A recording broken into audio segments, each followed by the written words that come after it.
ते आतंकी त्या लोकसभेमध्ये बोलणारा खासदाराला कोणी रोखलं नाही. जेव्हा ऑपरेशन सिंदूर होता तेच असदुद्दीन अवैसी जगात फिरले, मुस्लिम कंट्रीजमध्ये जाऊन की कशा प्रकारे पाकिस्तान अशा प्रकारच्या दहशतवादी कारवाया आपल्या देशावर करत आहे, सामान्य लोकांना कशा प्रकारची त्यांची हत्या करत आहे, हे मुस्लिम देशामध्ये जाऊन सांगणारा एक पक्का भारतीय म्हणून असदुद्दीन अवैसीची ओळख.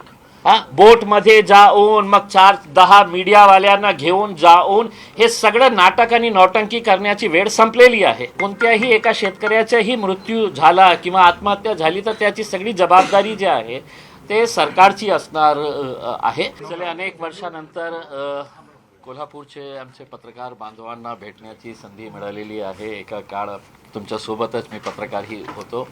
आज एका वेगळ्या रोलमध्ये आलेलो आहोत आणि आज येताना आम्ही सोलापूरमध्ये थांबलो होतो. सोलापूरच्या काही गावाचा जे संपर्क तुटलेला होता, जे लोक रिलीफ कॅम्पमध्ये होते, तिथे मी काही वेळ थांबलो. आमचे जे तिकडचे पदाधिकारी आहे ते काही वाटण्याचा कार्यक्रम करत होते. तर मीही लोकांना जाऊन फक्त विचारलं की आपल्याकडे काय आहे. ठीक आहे, जे लोक स्वतःहून जे करत आहे आपण त्यांचं कौतुक करायला पाहिजे की आज जेव्हा जेव्हा कुठेही अशा प्रकारची घटना घडतं किंवा दुष्काळ असू द्या किंवा अतिवृष्टीचं नुकसान जे झालेलं आहे ते सामान्य लोक धावून जातात मदत करण्यासाठी. ते आम्हाला तिथेही बघण्यात आलेलं आहे. ठीक आहे, माझ्या पक्षाचा असू द्या, कोणत्या सामान्य माणूस असू द्या, जे काहीतरी आणत होते, ती अपेक्षा सरकारकडून असते.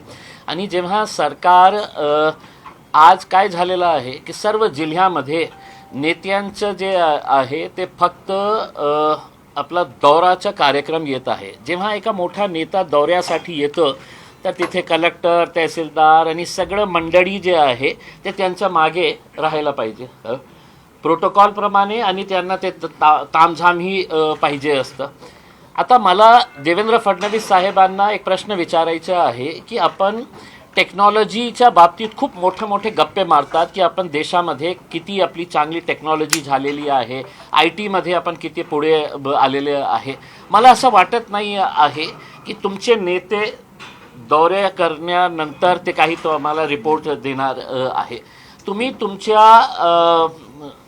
ऑफिसमध्ये गुगल मॅप काढलं आणि स्क्रीनवर बघितलं की महाराष्ट्रामध्ये कोणत्या जिल्ह्यामध्ये काय परिस्थिती आहे, छोटा गाव का असू ना तिथे काय परिस्थिती आहे ते तुम्हाला ते गुगल मॅप्सवर ते तुम्ही बघितलं असतं. पण तुम्ही आता जे टाईम बाय करत आहे ते टाईम कशामुळे बाय करत आहे, काय कारण आहे की मदत देण्यासाठी सरसकट मदत पाहिजे, शेतकऱ्यांची मागणी आहे, आमचीही तशी मागणी आहे आणि खूप सारे पक्षांनी अशी मागणी केलेली आहे की सरसकट तुम्ही काय देणार आहे याच्या बाबतीत ते एक कॅबिनेट मीटिंगमध्ये ते सगळं चित्र बघून ते निर्णय घेऊ शकतं. पण का घेत नाही आहे हे आश्चर्याची बाब आहे.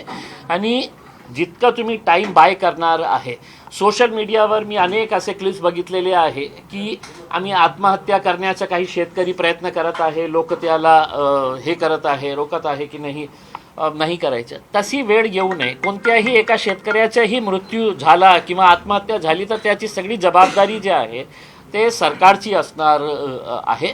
म्हणून आमची विनंती आहे की आता हे दौऱ्याचे आपले जे कार्यक्रम आहे ते रद्द करा, मुंबईला सगळ्यांना बोलवा आणि आपल्या आमदार, खासदार, नेत्यांकडून तुम्ही सगळं माहिती गोळा करा आणि लवकरात लवकर याच्या बाबतीत निर्णय घ्या. कर्जमाफीची अपेक्षा आहे ती शेतकरी करताना या सगळ्या परिसरातल्या पाहायला मिळतात. नुसतं आश्वासनं सरकार देतं, इम्प्लिमेंटेशन काही होत नाही. तुम्ही म्हटलं तसं आत्महत्येकडे शेतकरी मग वळेल, भीती वाटते का? काय आहे की शेतकऱ्यांची आत्महत्या म्हणजे नाही का, आज न्यूजपेपरच्या छोट्याशा जे संक्षिप्त बातम्या असतं ना त्याच्यामध्येही मला वाटत आहे की ते पण आता संपलेलं आहे की शेतकऱ्याची आत्महत्या म्हणजे सामान्य बात हे आहे. बहुतेक न्यूजरूममध्ये ही चर्चा की कोणत्या गावामध्ये एका शेतकऱ्याची आत्महत्या झालेली आहे तर आपण त्याची बातमी करू का? अरे केलं तर ते संक्षिप्तमध्येही करणार आहे की या गावामध्ये एका शेतकऱ्यांनी आत्महत्या केली. हे खरी गोष्ट आहे की देशामध्ये आजही आपण महाराष्ट्राला काहीही म्हणा की आपला इतकं ॲडव्हान्स डेव्हलप्ड स्टेट झालेला आहे, पण देशामध्ये सगळ्यात जास्त आत्महत्या कुठे होत आहे तर आजही याच महाराष्ट्रामध्ये होत आहे. आणि अशा परिस्थितीमध्ये की आम्ही हे करणार देणार स्टडी करत आहे, रिपोर्ट मागवत आहे. अरे कशाला तुम्हाला कळत नसेल तर आम्हाला बोलवा, आम्ही तुम्हाला दाखवते गुगल मॅपवर की कोणत्या गावामध्ये कशी परिस्थिती आहे, कोणत्या गावाचा संपर्क तुटलेला आहे. तुम्हाला प्रत्यक्ष तिथे जाऊन बोटमध्ये जाऊन मग 4-10 मीडियावाल्यांना घेऊन जाऊन हे सगळं नाटक आणि नौटंकी करण्याची वेळ संपलेली आहे. आता शेतकऱ्यांना सरसकट लवकरात लवकर जे पाहिजे मदत ते मदत कधी घोषणा करणार आहे याच्या बाबतीत बोला. एक मुख्यमंत्री, 2 उपमुख्यमंत्री, इतके सारे नेते मंडळी. तुम्ही जी मदत केली त्याच्यावरून ट्रोल केलं जाते. तुम्ही साहित्य वाटला देवळापुरताने परत घेऊन गेला अशा काय केलं? सकाळी सोलापूरमध्ये जे काही साहित्य पक्षाच्या वतीने वाटण्यात आलं त्यामध्ये विरोधकांनी असा आरोप केलेला आहे की फक्त देखाव्यासाठी सगळं केलं गेलं, कारण 2 किट वाटले. अच्छा नाही. माझे जे एक सेकंड माझे सोलापूरचे ते जिल्हाध्यक्ष आहे, त्यांनी अनेक दिवसापासून त्यांच्या अनेक गावामध्ये, मी आज येणार होते, मलाही माहीत नाही होता की या गावामध्ये त्यांचा हे वाटण्याचा कार्यक्रम होता. आता जेव्हा मी गेलं तर मी जास्त वेळ तिथे थांबलं नाही, कारण इतके सारे मीडिया लोक होते. पहिलेही लोक जे आहे ना तू खूप त्रस्त आहे, म्हणजे इतकं अटेन्शन त्यांच्यावर. तर मी त्यांना विचारलं, त्या अधिकाऱ्यांना विचारलं की काय इथे आहे. तर त्यांनी सांगितलं की सर जो आम लोग है वो लाला के कुछ ना कुछ दे रहे है. आमच्या माणसानेही दिले. आम्ही जेव्हा रस्त्यात येत होतो तर त्यांना एक फोन आला की 2 सरपंच जे होते दुसऱ्या गावाचे, त्यांना हे वाटलं की फक्त या गावाला कशाला देतात, आमच्या गावालाही चला करके. तर ते गाडी दुसऱ्या गावाला घेऊन गेले ते. मग त्यांचं भांडणं सुरू होतं गाडीमध्ये की कशाला आपण या गावाला दिलेले आहे, आपण या गावाला देऊ आणि दुसरी गाडी उसमे. पण ते काहीतरी असं झालेलं आहे, याचा अर्थ हे नाही आहे. बघा, असा वेळी कोणीही माणुसकीच्या दृष्टीने काम करणार आहे आणि आमच्याकडून तर तुम्ही अपेक्षा करूच नका की आम्ही फक्त असं हे करण्यासाठी. मी तर हातही लावत नाही होतं उसमे. माझ्या जेव्हा आम्ही काम करतो ना की मतलब कुठल्याही प्रकारचा गाजावाजा करून करत नाही आहे.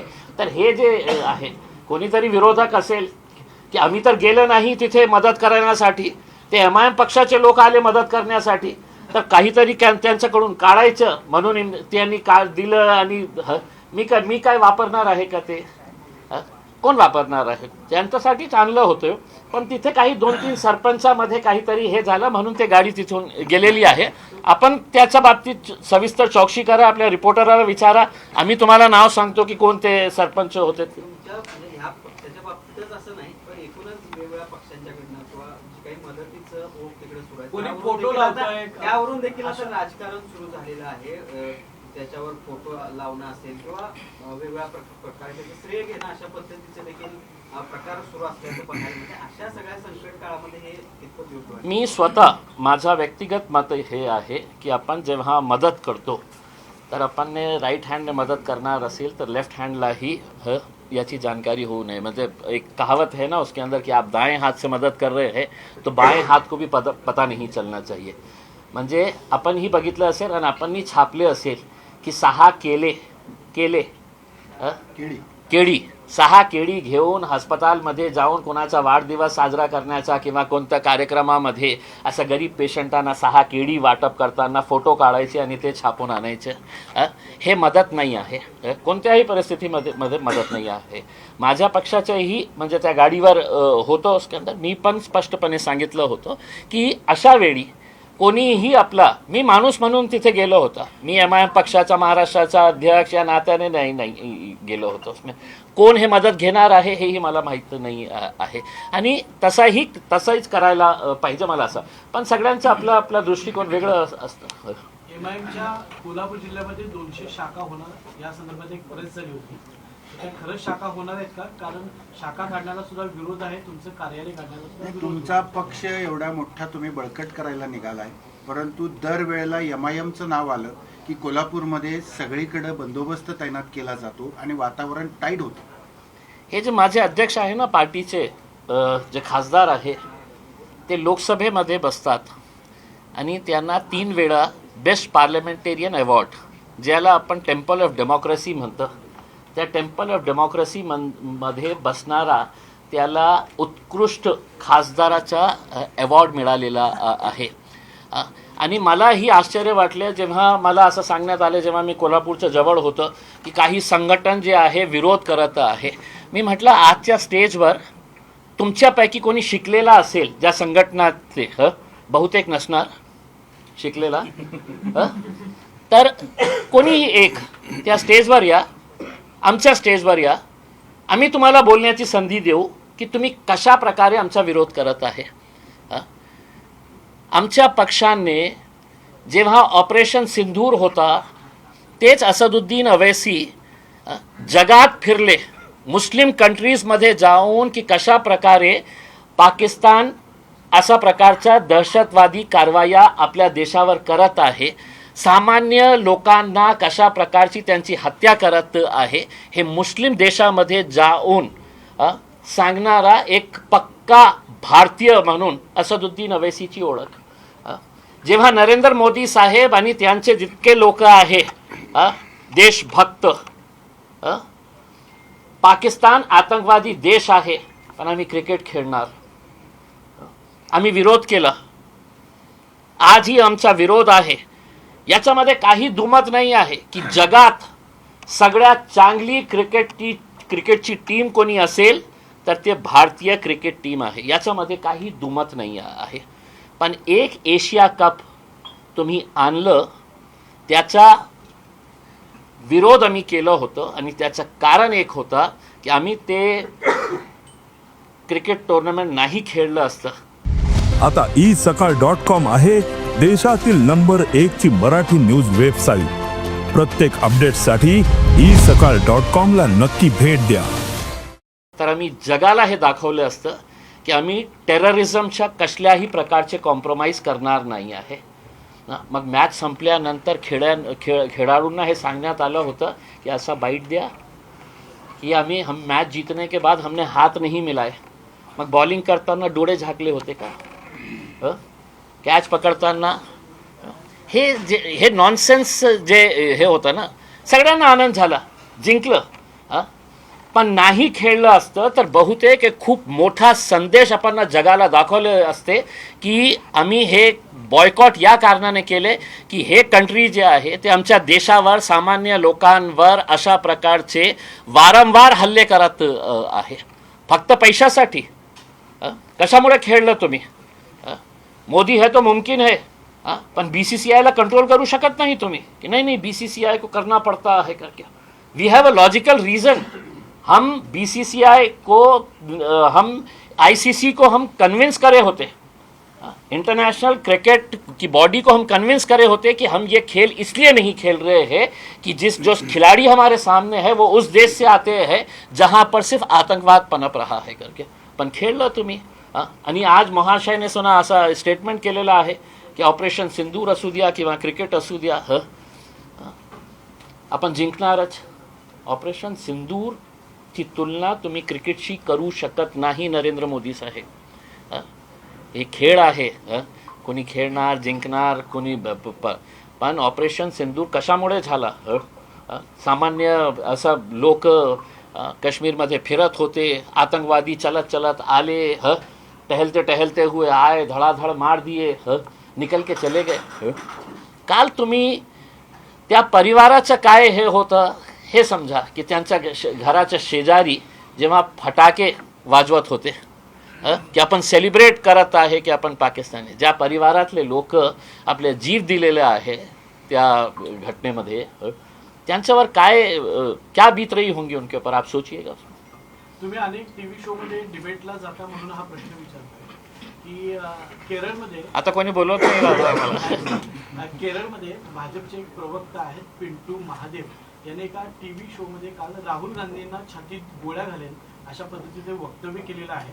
अशा टाईपमध्ये नॅशनल टेलिव्हिजनवरचं वक्तव्य तुम्ही कसं?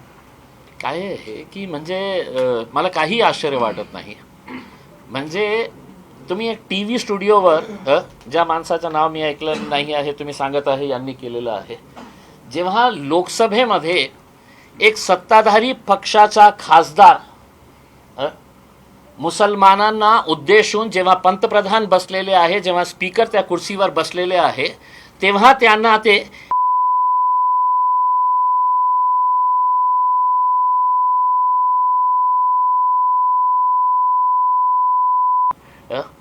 ज्या विधानसभेमध्ये आपण सगळे पक्ष कोणीही असू द्या, आपण कायदे बनवायला तिथे चाललेले आहे, त्या विधानसभेमध्ये मारामारी होत असेल तर एका TV स्टुडिओमध्ये कोणीतरी असं बोलत असेल तर काय त्याचं हे ओव्हरऑलच असं एक सिच्युएशन निर्माण झालेलं आहे की त्याच्या बाबतीत आपण काहीही करू शकत नाही आहे. काँग्रेसचे नेते सतेज पाटील ओबीसी हे दोन समाजामध्ये किंवा एकूणच समाजामध्ये ध्रुवीकरण करत आहेत, त्यांनी ते थांबवणं गरजेचं आहे अशा पद्धतीचे वक्तव्य. मी माझी गाडी पाठवतो सतेज पाटील साहेबांकडे, त्यांना आवर्जून मी आमंत्रित करतो, तुम्ही आमच्या स्टेजवर या किंवा तुम्ही एक आयोजन करा. ओवेसी साहेब नाही तर इम्तियाज जलील तुमच्यासोबत बसायला तयार आहे, सगळं पत्रकार मंडळी पण बसतील. तुम्ही विरोध करत असेल ना तर तुम्ही मला सांगा या गोष्टीचा विरोध करत आहे करके, तर मलाही कळेल. मला एका चॅनलने आता हे केलं, फोन केलं, तर मी म्हटलं तुम्ही मला सांगा की कशामुळे ते विरोध करत आहे, काहीतरी कारण असायला पाहिजे ना भाई, की या वक्तव्याचा आम्ही विरोध करत आहे कशामुळे. आणि आम्ही सकाळी हिंदुत्वादी संघटनांशी बोललो त्यावेळी त्यांचं म्हणणं असं होतं की त्यांचे एकतर 6 वक्तव्य येतात, काय नाही असं तासभर पोलीस बाजूला करा, मग हिंदुत्वादी संघटनांना आम्ही बघतो अशा पद्धतीची दादा वक्तव्य. काय आहे की तासभर नाही आहे, ते 15 मिनिटाचं आहे. ते जे वाक्य होतं ना ते कधीचं होतं, 2012, आपण 2025 मध्ये आहे. हो, त्यांनी केलं होतं. आणि एकमेव अकबरुद्दीन अवैसी असं नेता होतं की ज्याला या वक्तव्यावरून जेलमध्ये पाठवण्यात आले होते, जेलमध्ये. आता त्याच्यापेक्षा भयानक वक्तव्य मी दाखवू की ज्याच्यावर साधा FIR रजिस्टर करण्यात.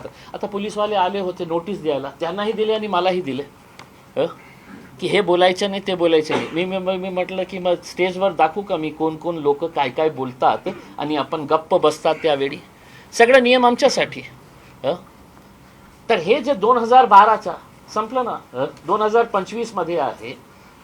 आणि ते भाऊ आले का, त्यांचे मोठे बंधू आले ना, त्यांच्या बाबतीत काहीतरी बोला ना की यांनी असं बोललं होतं म्हणून आम्ही त्याचा विरोध करत आहे. त्या माणसाला शिक्षा झाली होती, कोर्टाने शिक्षा दिली होती आणि नंतर केस चालला आणि कोर्टाने त्याला निर्दोष सोडलं. आता तुम्ही तेच एक 100 वर्ष हेच चालणार की त्यांनी असं म्हटलं होतं. आपण ऐकलं असेल बाळासाहेब ठाकरेंचे भाषण कसे होते, प्रवीण तोगडियाचे भाषण कसे होते. हे इतके सारे जे महंत साधू लोक आज नवीन नवीन तयार झालेले आहे ते कशा प्रकारचे वक्तव्य करत आहे. हे अहमदनगरमध्ये ते कोण छोटासा ते जे आहे ते काय बोलतात म्हणजे एकदा कधी त्याच्या बाबतीत तुम्ही विचारणार नाही, बोलणार नाही.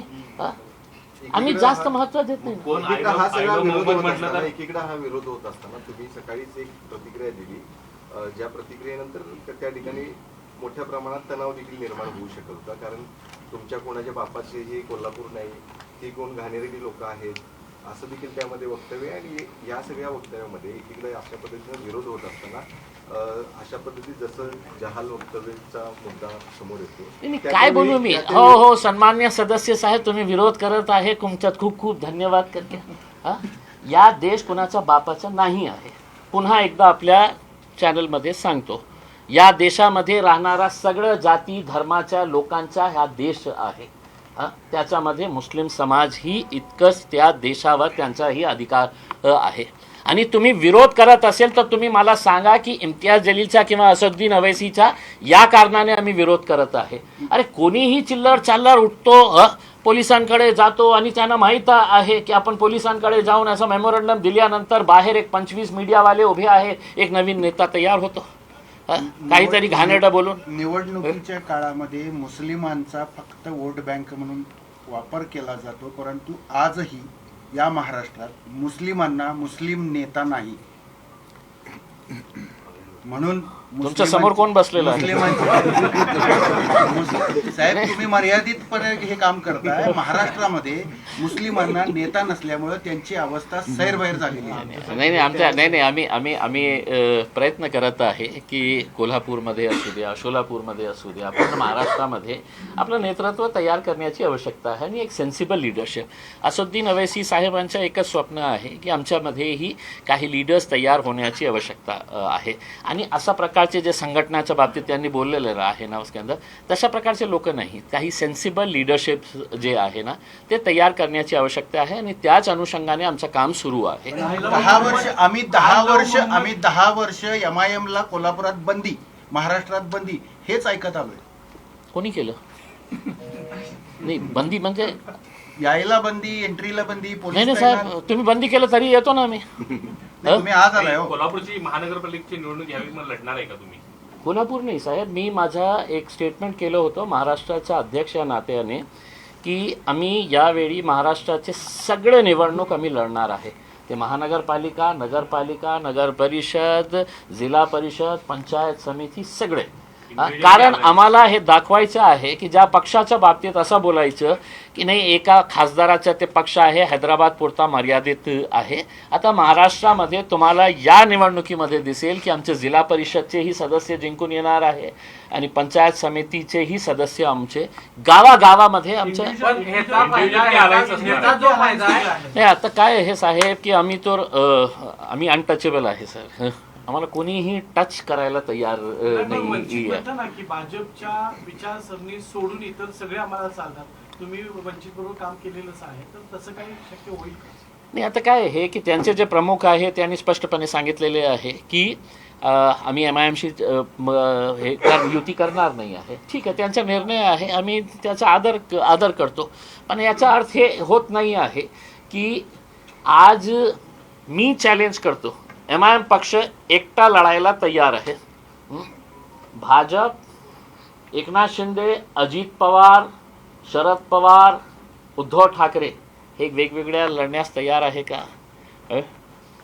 तुम्हाला याची क्रचेसची आवश्यकता कधी पडतं? जेव्हा आपण कमजोर असताना कि कोई तो भी यार एक आध पार्टनर अपने को चाहिए साथ में करके, उसमें लड़ो, आप भी लड़ो और हम भी लड़ते हैं, देखा जाएगा. घोड़ा मैदान सामने रहेगा, फिर देखा जाएगा. लेकिन हर कोई बड़ी बड़ी पार्टियां जो है, उद्धव ठाकरे राज ठाकरे को मनाने में लगे हुए हैं. राज ठाकरे के घर के ऊपर देवेंद्र फडणवीस साहब बार बार जाके है तो पहुंच जा रहे हैं कि करमत दोस्ती, मेरे हालत खराब हो जाएगी करके. तो ये सब जो चल रहा है ना, ये खौफ का माहौल है, डर का माहौल है. राज्यात ज्या ठिकाणी आपण गेल्या निवडणुकीत वंचितवर अशी टीका झाली की भाजपची बी टीम म्हणून वंचित काम करते, अशी गेल्या निवडणुकीत टीका झाली. आता सुद्धा आपल्यावर सुद्धा टीका होती की तुम्ही बी टीम भाजप टीमने काम करताय, म्हणजे काय त्यात काय तथ्य आहे का? आता सर मला असं वाटतं मतांचं पोलरायझेशन होतं, अशा प्रकारचा एक ठोकताळा बांधला जातो, तशा प्रकारचा आरोप केला जातो. आणि MIM आली की भाजप काँग्रेसची परंपरागत वोट बँक जी आहे ती दिली होते आणि त्यामुळे तिकडे पराभव. यालाच धरून एक प्रश्न, जर स्थानिक स्वराज्य संस्थेच्या निवडणूक आपण सर सगळीकडे लढणार असेल तर त्याचा फायदा भाजपला होणार हे जवळपास निश्चित मानलं जातं, त्याबद्दल पण स्पष्ट करा. मी माझ्या पक्षाच्या बाबतीत निर्णय घेऊ, माझ्या पक्षाच्या वाढवण्यासाठी मी काम करू की माझ्यामुळे कोणाला फायदा होतं, कोणाला नुकसान होतं, घाटा होतो. सर्व पक्ष आहे रजिस्टर्ड, इलेक्शन कमिशनमध्ये MIM पक्ष रजिस्टर्ड आहे. आता नहीं, हमने लड़ना ही नहीं तो हमने गोट्या खेलते रहना, हमने सिर्फ मी अवैसी साहेब फक्त गोट्या खेळायचं काम राहिलेलं आहे. पक्ष लढायचंच नाही आम्ही. देखीए म्हणजे मी कुणाला पाडलं होतं आमदारकीमध्ये, कोणाला पाडलं होतं आमदार जेव्हा निवडून आलं होतं तर तेच भारतीय जनता पार्टीला पाडलं होतं, शिवसेनेला पाडलं होतं. खासदार जेव्हा निवडून आलं तेच भाजप आणि शिवसेनेच्या कंबाईंड कॅन्डिडेटला पाडलं होतं. आणि आताही माझा जे पराभव झालेला आहे, कोणाचा विरोध झालेला आहे, कोणाचा विरोध झालेला आहे, तेच भारतीय जनता पार्टीचा उमेदवार ज्याच्या विरोधात मी पराभव झालो, फक्त 2000 मतांनी पराभव झालो माझा. म्हणजे याचा अर्थ काय आहे की मी कोणाला पाडण्यासाठी, असं असलं असतं तर मी गेलं होतं ना कुठेतरी, कोणाच्याही विरोधात उभे राहिलं असतं. ऐसा नहीं है. देखिए मतलब ये सवाल जो है ना, अब मेरी रिक्वेस्ट है मीडिया वालों से ये सवाल के ऊपर अब बंदी लगा दीजिएगा करके, क्योंकि मैं राजनीति में आने के बाद से कम 500 मरतबा इसका जवाब दे चुका हूँ उसमें। हर प्रेस कॉन्फ्रेंस में पत्रकार का फर्ज होता है ये पूछने का कि तुम बीजेपी की बी टीम है क्या। आय लव्ह मोहम्मदचा एक विषयाचा परत पुढे आलाय, कॅम्पेन चालू आहे. कॅम्पेनिंग चालू आहे, तर यामुळे काय परिणाम होईल एकूणच समाज जीवनावर असं वाटतं तुम्हाला? देखिए, मैं याचं उत्तर मी हिंदीमध्ये देऊ इच्छितो, कारण काय आहे की हे देशभर मध्ये याचा प्रतिसाद आपल्याला बघायला मिळत आहे. जी घटना कानपूरमध्ये घडली होती ते निंदनीय आहे. आपण प्रेमाच्या बाबतीत बोलत होते आणि मी कोणाशी प्रेम करणार आहे हे माझ्यावर आहे. आणि प्रॉफेट मोहम्मद जे आहे ते जगासाठी त्यांनी संदेश दिलेला आहे, माणुसकीचा संदेश दिलेला आहे त्यांनी.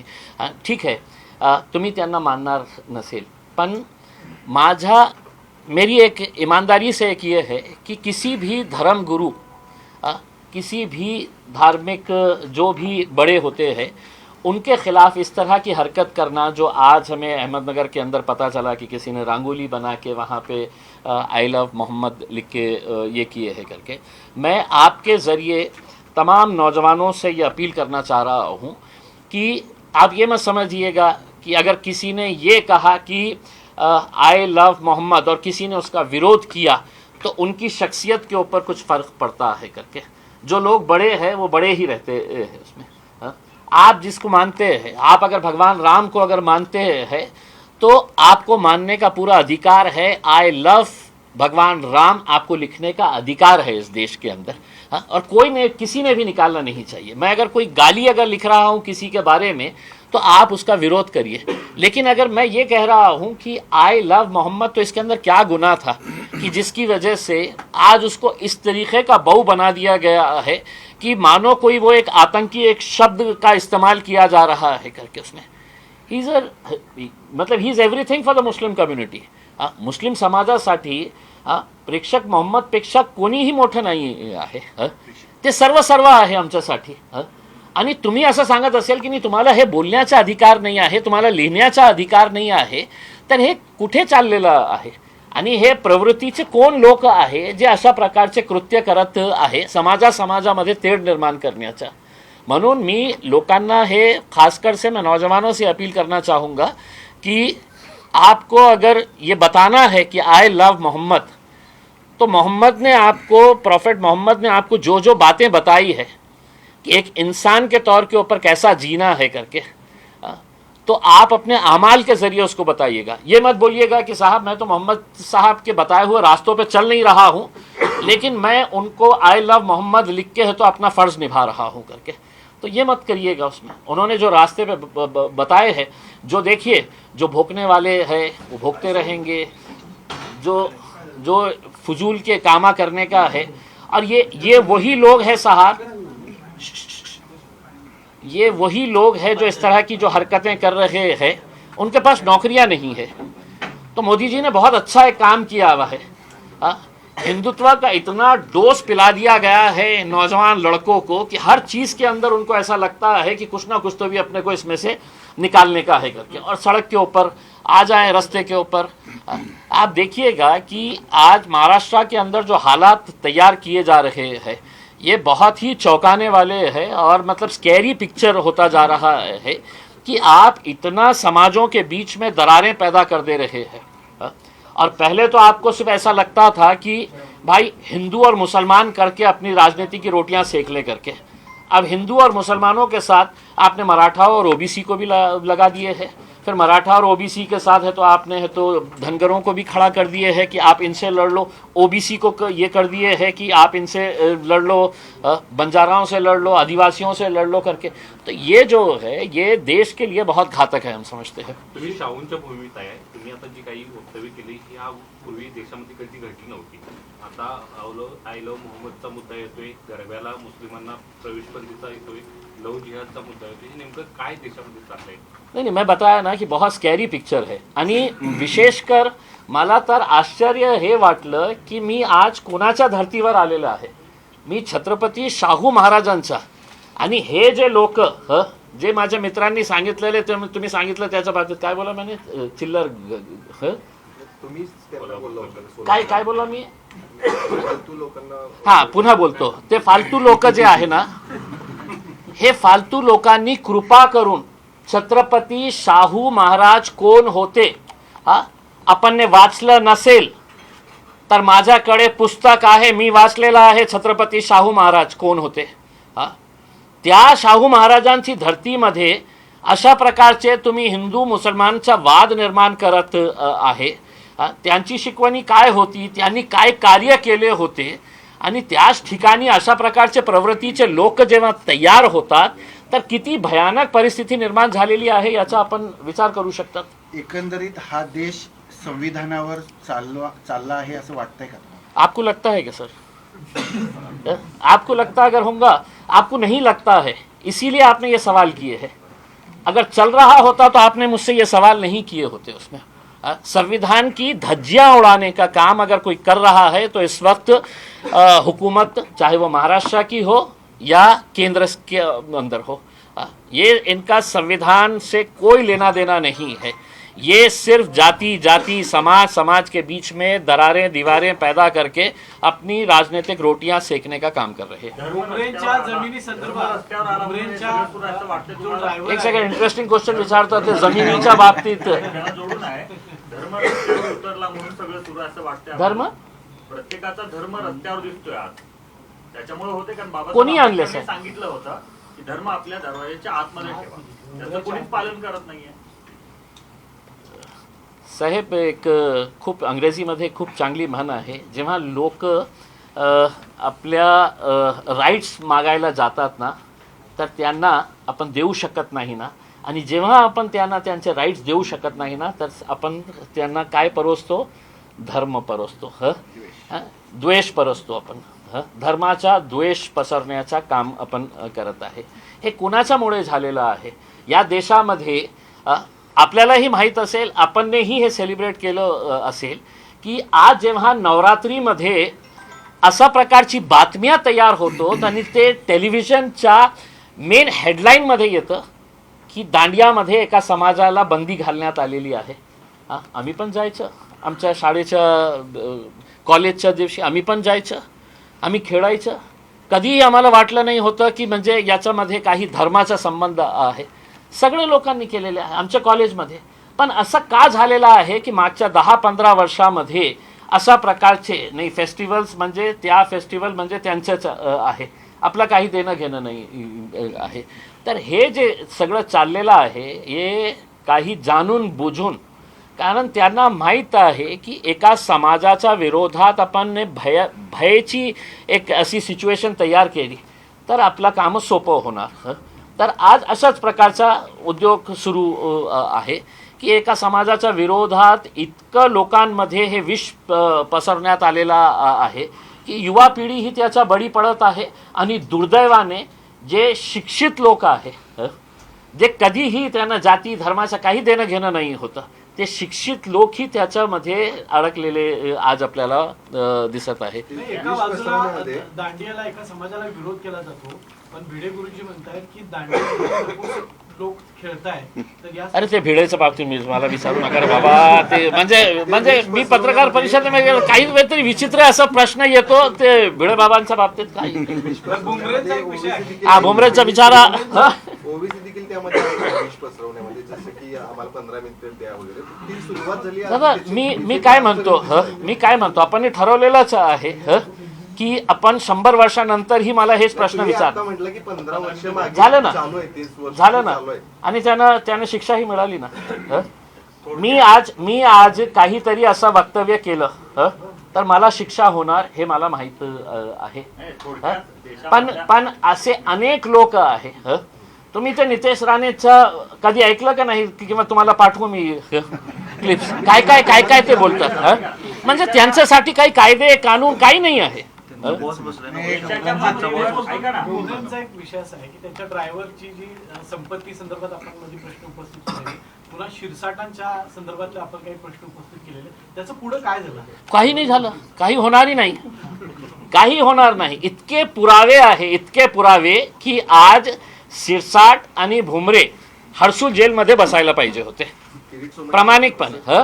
हा त्याचं काय करणार आहे का तुम्ही आता? नाही पण काय इतके एव्हिडन्स स्ट्रॉंग आहे की एका 500 रुपयाच्या बॉन्ड पेपरवर एक खासदार आणि त्याचा आमदार पुत्र जे आहे ना 500 कोटी रुपयाची जागा जी आहे ना एका साध्या बॉन्ड पेपरवर तुम्ही ते डॉक्युमेंट्स बघितले ना तर तुम्हाला आश्चर्य वाटेल की म्हणजे इतका अंदाधुंद कारभार कसा होऊ शकता.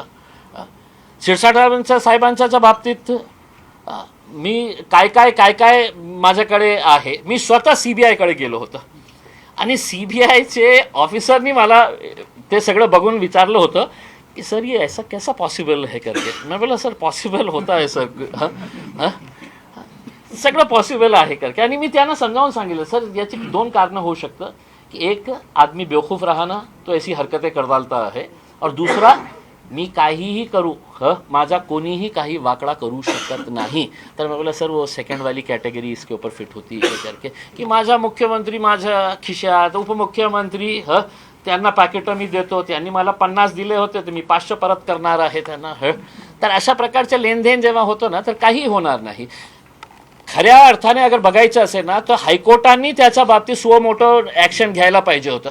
त्यांनी मला नोटीस पाठवायला पाहिजे होतं की एका महाराष्ट्र सरकारचे इतके मोठे पदावर बसलेल्या मंत्र्यांच्या बाबतीत तुम्ही अशा प्रकारचे आरोप कोणत्या आधारावर करत आहे. म्हणजे उलट माझ्यावर केसेस काय की महाराष्ट्र सरकारच्या एका डॉक्युमेंटवर एक शब्द मी वाचलं तर 1.5 कोटी रुपये त्या महाशय मंत्री साहेबांनी खर्च केले. 1.5 कोटी रुपये मोर्चा काढायला लावले आपल्या समाजाच्या. एका नेत्याने 10 लाख रुपये घेतले, एकाने 15 की मी 200 महिलांना आणला, 100 आणणार, हे करणार करके 1.5 कोटी. पूर्ण शहरामध्ये होर्डिंग्स लावले होते इम्तियाज जलीलचा बहिष्कार करण्यासाठी. फुल पेज ॲडव्हर्टाइजमेंट सगळ्या न्यूजपेपरमध्ये फुल पेज ॲडव्हर्टाइजमेंट आमच्या विरोधात. ते केस आता 1 तारखेला येणार आहे. मी स्वतः ते केस फाईट करणार आहे की इम्तियाज जलीलचा काय दोष. महाराष्ट्र सरकारच्या डॉक्युमेंटवर हे लिहिलेला शब्द आहे, मी वाचलं. केस करायच्याच असेल तर महाराष्ट्र सरकारवर करा. कायदा कोळून प्यायलेला पक्ष म्हणजे MIM असं म्हटलं जात आहे, कारण कायदे पंडिताचा तो पक्ष आहे. मग MIM का ठोस पावलं उचलत नाही आता कसल्या बाबतीत? या सगळ्या गोष्टींबाबत करतो ना आम्ही अनेक केसेस आम्ही केलेले आहे. त्याच्या बाबतीत आमची फाईट सुरू आहे. रूम मध्ये जे पैसे सापडले ते नाही कोणी म्हटलं पैसे कपडे होते ना ते असं काय करतोस तुम्ही. असं तुम्ही काही बोललं तर थोडी चाल. कपडे होतेच नाही ते कपडे होते साहेब. म्हणजे ठीक आहे एक म्हणजे पत्रकारांनीही कितकं बावळ समजतं ते की कोण म्हटलं ते पैसे होते तर मी बाहेरून आलो होतो आणि ते पैसे होते ते कपड़े होते त्याच्यामध्ये. अब मैं जूम कर करके देख ले रहा हूँ. मैं बोला यार हो सकता है कि शर्ट के डिजाइन के ऊपर 500 के नोट छपे हुए होंगे करके उसके अंदर. तर पक्षामध्ये कौन से सब है सर. नाही आमचे खूप मोठे चाहते आहे.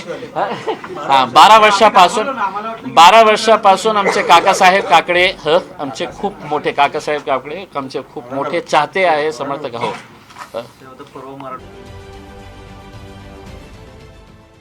देश विदेशातील प्रत्येक घडामोडींचे लाईव्ह अपडेट मिळवण्यासाठी आता साम टीव्हीच्या सर्व सोशल मीडिया प्लॅटफॉर्मला लाईक, फॉलो आणि सबस्क्राईब करा.